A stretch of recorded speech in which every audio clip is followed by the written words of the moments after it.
Saludos, chiquillos. Por acá les comparto la clase correspondiente al análisis literario acerca de la novela Orgullo y Prejuicio de Jane Austen.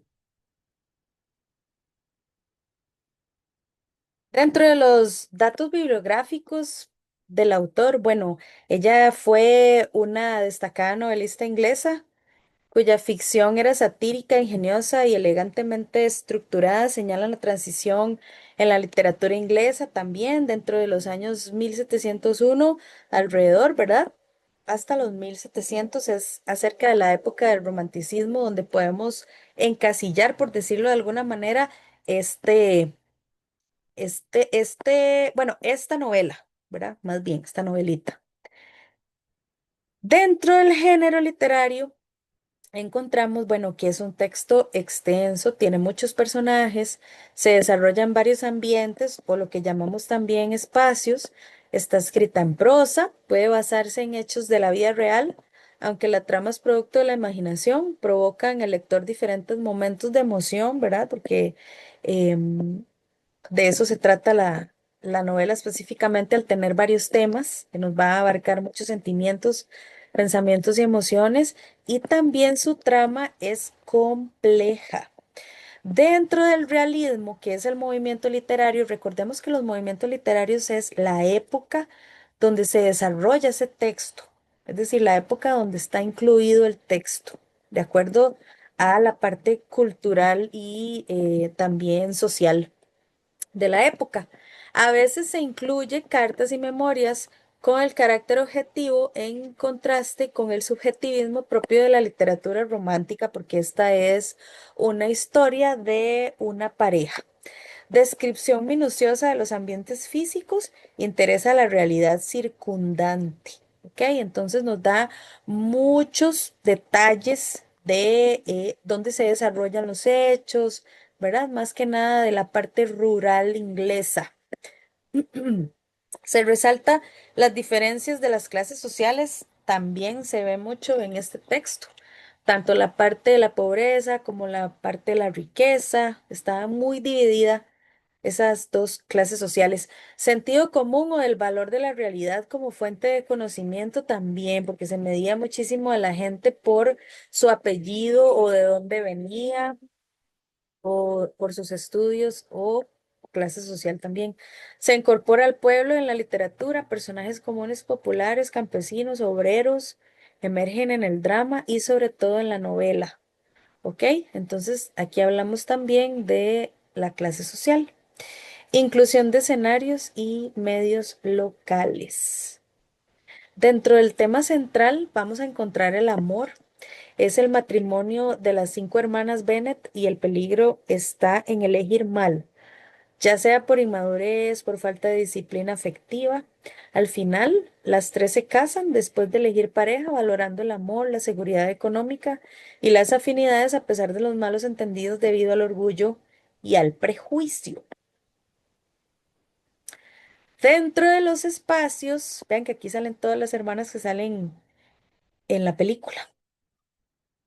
El espacio físico, bueno, ahí hay varias ciudades, específicamente de entornos rurales. Vean esta fotito, así es como la época donde se desarrolla la novela.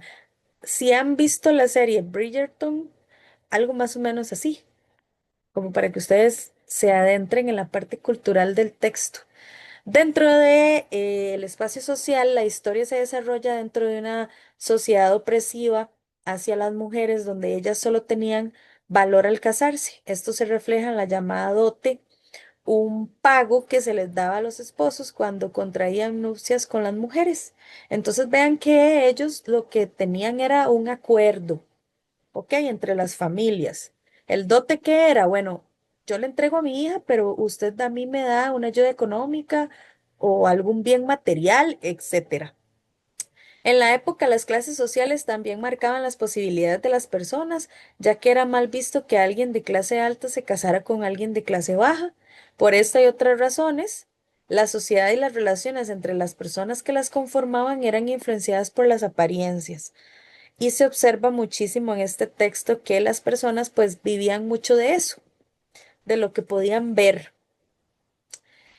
Después, bueno, dentro de la época se veía como un principio lo de la parte de la civilización, el progreso, la fe, dentro de la razón prácticamente cuando se reemplazó con la religión como un principio para el arte, la filosofía y la sociedad. Se pensaba que en base a la razón se superarían las artificialidades, restricciones, injusticias, supersticiones que se habían heredado del oscurantismo y que obstaculizaban el progreso.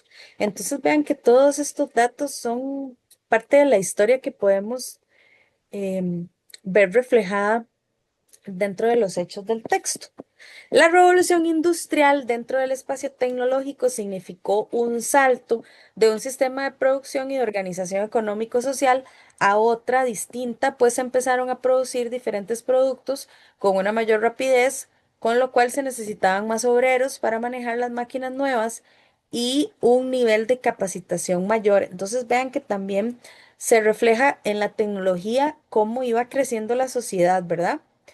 Dentro del espacio político, nos encontramos que Inglaterra, con el resto de Europa, seguía siendo una monarquía.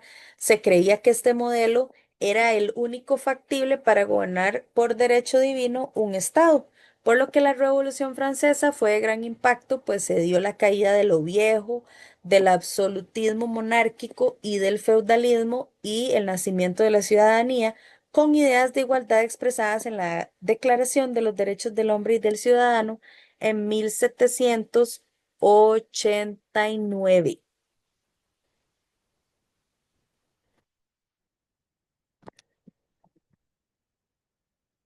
Dentro de las clases sociales, la alta burguesía era un grupo muy restringido de grandes banqueros e importantes comerciantes y empresarios.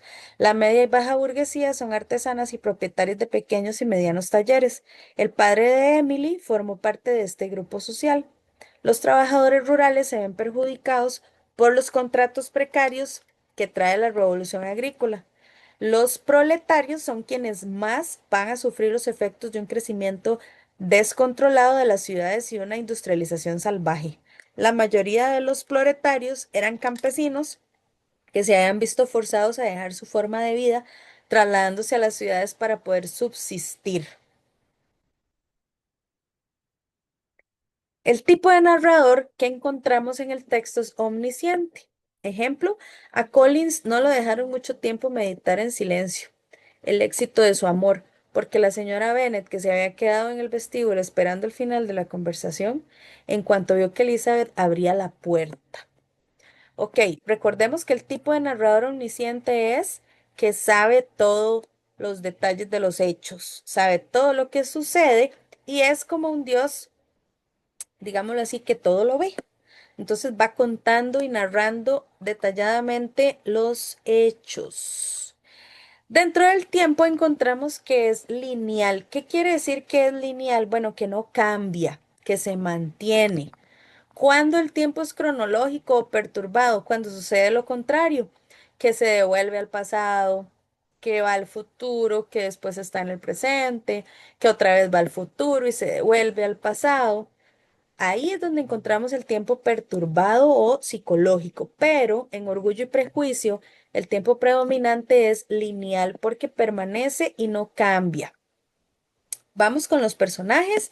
Elizabeth Bennet es la protagonista de la historia, segunda de las cinco hermanas, una joven inteligente, ingeniosa, divertida, orgullosa y muy prejuiciosa.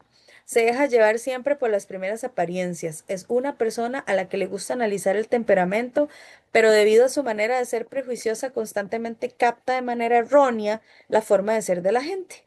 Es una persona que no piensa seguir los estándares de su sociedad y que busca una cierta libertad tanto de pensamiento como de hacer cosas diferentes. Después tenemos a Fritz William Darcy, que es un hombre inteligente, rico, tímido, que a menudo parece arrogante y orgulloso a los extraños, pero posee debajo de esa fachada un interior honesto y bueno. Es un hombre que debido a la influencia de su medio en el que vive, Ha desarrollado de alguna manera un pensamiento condescendiente y un tanto despectivo hacia las personas de otras clases sociales, pero aún se muestra como una buena persona. Tenemos al señor Bennet, es un caballero inglés con una finca en Herefordshire. Bueno, ahí me disculpan por la pronunciación, chiquillos. Esos son, bueno, algunas de las ciudades que se mencionan en el texto son reales y otras no, pero bueno, ahí no importa, ahí yo lo leo en español. Que está casado con la señora Bennet y tiene 5 hijas, es un hombre agradable, inteligente, sarcástico, excéntrico y se siente más cercano a Jane y sobre todo a Elizabeth. Debido a la conducta de sus hijas menores, constantemente afirma que tienen poco intelecto o que son tontas. La señora Bennet es la esposa eh, quejumbrosa y maleducada del señor Bennet, la madre de Elizabeth y sus hermanas. Su principal preocupación en la vida es ver a sus hijas bien casadas, sin importarle con quién, mientras sean ricos, los esposos, ¿verdad? Y las cuiden siempre después de la muerte del señor Bennet. Constantemente dejan ridículo a su familia debido a su gran insistencia cuando habla con hombres que podrían pretender a sus hijas. Entonces ella siempre pasaba en esa constante de tratar de casarlas a las hijas.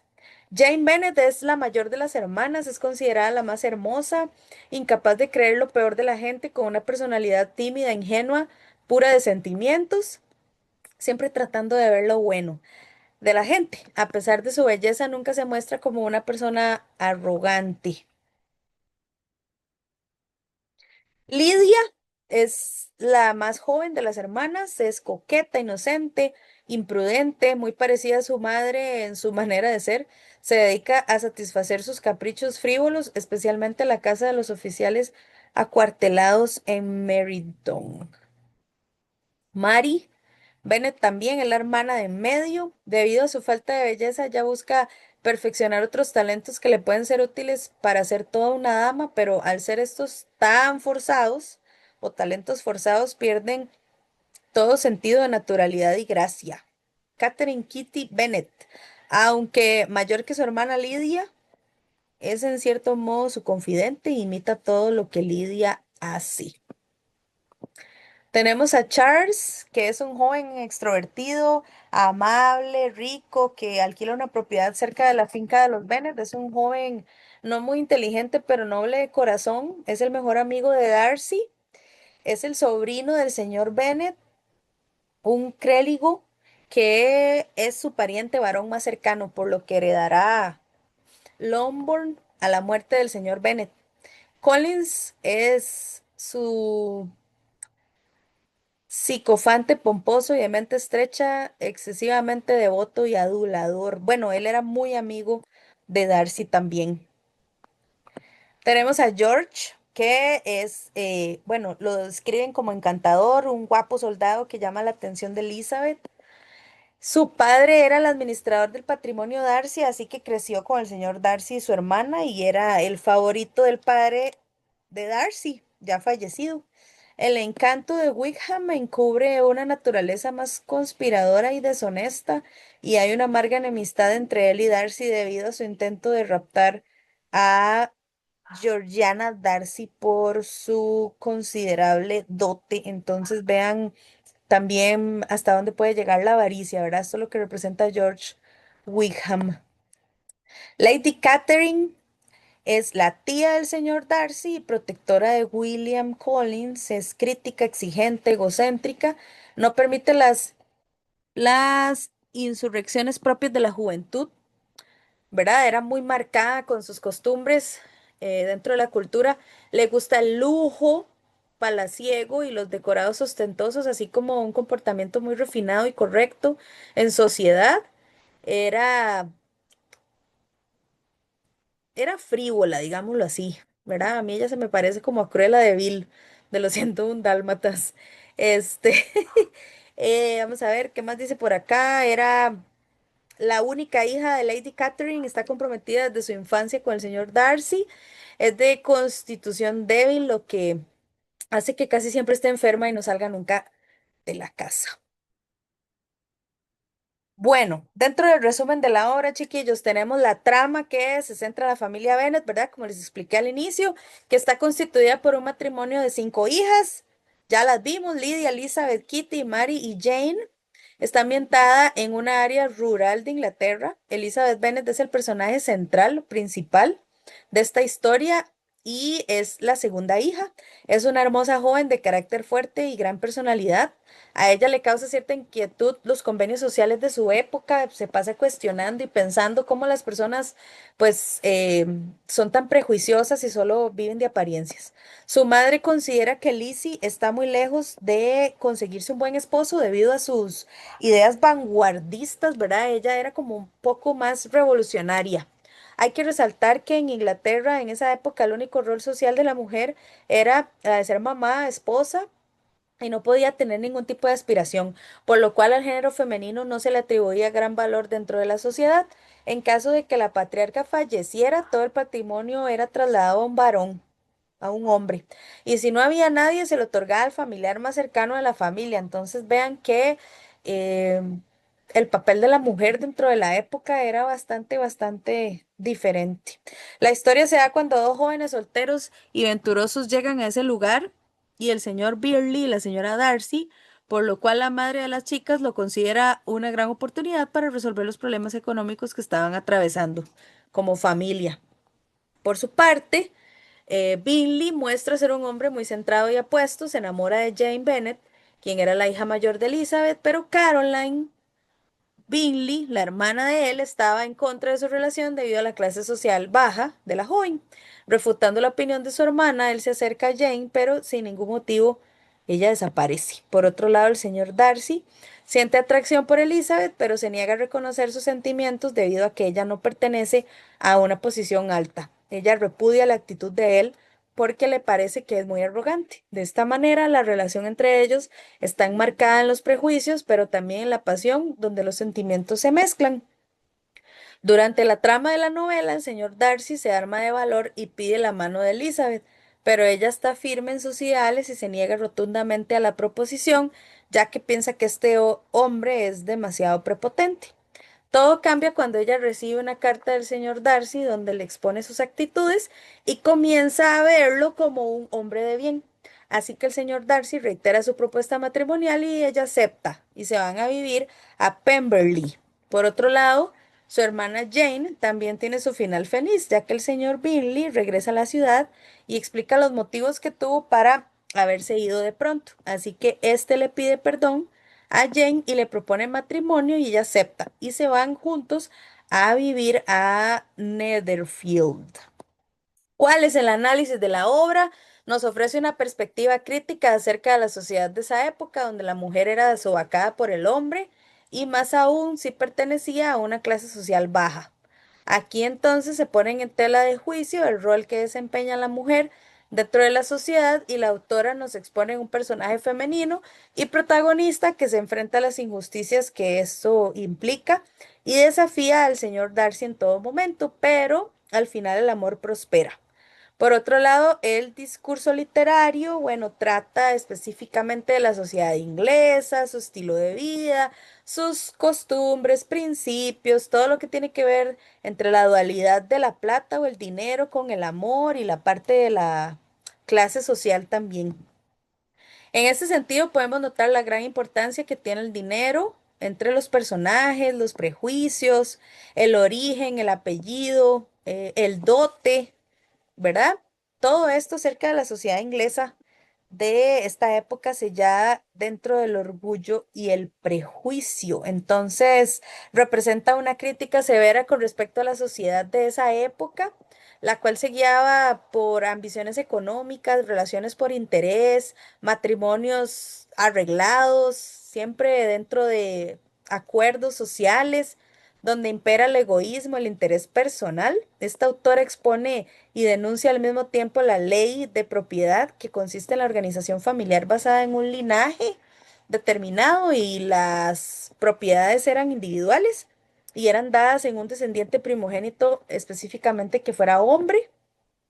Y en el final de Orgullo y Prejuicio, pues dibuja la realidad social de una época machista, sumergida también en la parte de avaricia, vanidad, en el patriarcado, que se hace presente venciendo todas las barreras y desafiando a una sociedad también aferrada al dinero y al permanecer en una posición alta y prestigiosa. Y por acá, bueno, les dejo una imagen de los actores principales. Saludos.